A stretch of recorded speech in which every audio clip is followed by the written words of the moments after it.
Quand il était adolescent, Abdoul Cessé parcourait les rues de Monrovia avec un AK-47.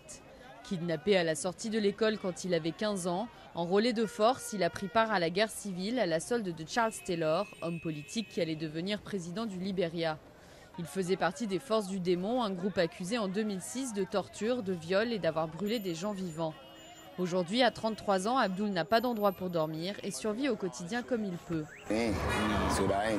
Nous avons commencé à nous battre contre notre peuple. Après la guerre, on a été désarmés. Ils nous ont tout pris. C'est comme ça que je me suis retrouvé à être rabatteur dans les minibus. Ils n'avaient rien à faire et je ne voulais pas me retrouver à voler des gens dans la rue pour pouvoir manger mon pain quotidien. En plus, je peux dormir sur le trottoir.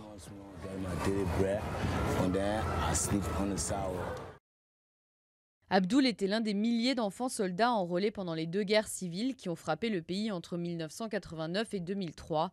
Plus de 250 000 personnes y ont perdu la vie.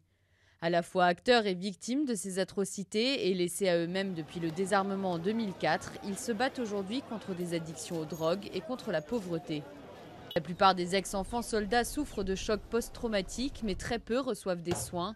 Le gouvernement et les rebelles ont toujours nié la présence d'enfants soldats pendant la guerre, même si de nombreuses études indépendantes affirment qu'ils étaient entre 15 000 et 38 000.